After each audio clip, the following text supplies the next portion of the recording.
सुनिए, एक और प्रसंग बहुत प्यारा है, महारास का प्रसंग।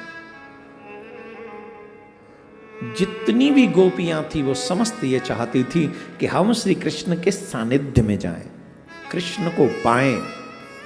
आज के यूथ को भटकाया जा रहा है, आज के मनुष्य को रास का नाम लेकर भ्रमित किया जाता है।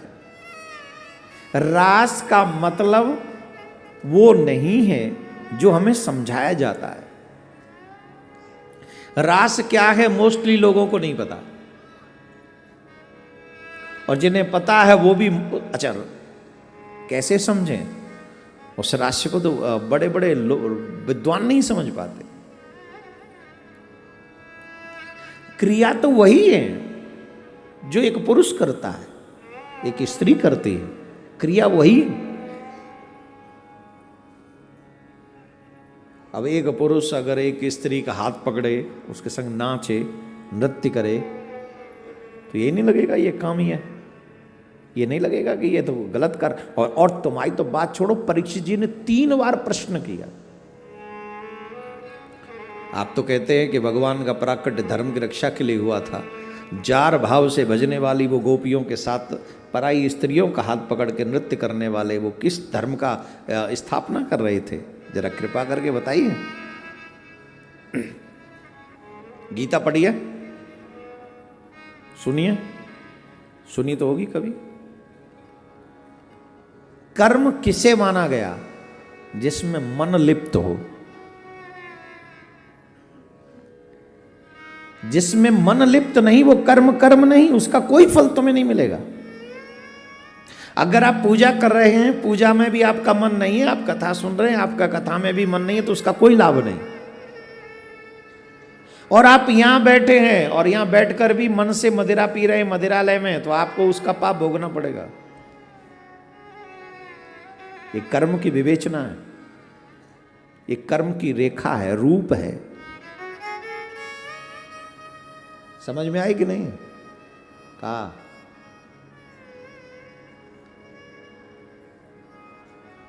एक बात सोचो, हम तुमको दूसरे तरीके से समझाते हैं।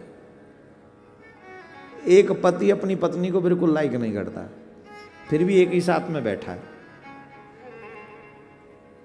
ले रोटी खा लो, खा ली, कुछ बोला नहीं, और बाद में कुछ कहा ही नहीं, कैसा बुरा है कि भला है, बैठे एक ही बिस्तर पे सो गए जाके, पूछ ही नहीं रहा कैसी हो। अपने कपड़े पहने चुपचाप निकल गया, आया कपड़े उतारे, फिर दूसरे चेंज किए, और बस अब इन्वॉल्व नहीं। संग तो है, संग तो है, इन्वॉल्वमेंट नहीं है माय डियर। अब बताओ, कृपा करके बताएं देवियां, कैसा लगेगा ऐसा पति आपको? हैं? जोर से बोलो, अच्छा लगेगा? क्यों? रोटी खाता रहो, परे हो तो बगल में, कपड़ा पहन के गए हो तो काम करवे, लिया को तनख्वाह भी तुम्हें पकड़ा देगा, और कैसो पति चाहिए? बोलता ही नहीं, इतना मौनी बाबा मिला। कई तो देवी है इसीलिए दुखी है, बहुत बोलता है, बोलने नहीं देता। तुम्हें तो ऐसा मिला जो बोलता ही नहीं। अब बोलो, हैप्पी होगी? जवाब दो, हैप्पी होगी?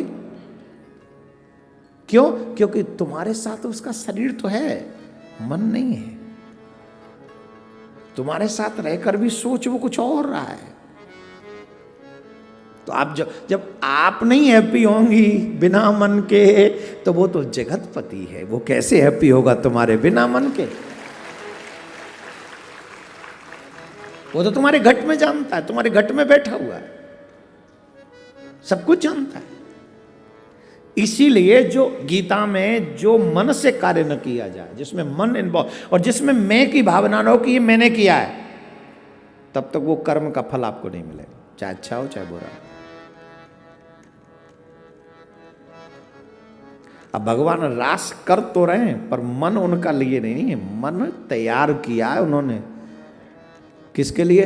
गोपियों के लिए। गोपियां चाहती हैं कि कृष्ण हमारा हाथ पकड़े, कृष्ण नहीं चाहते कि मैं गोपियों का हाथ पकड़ूं।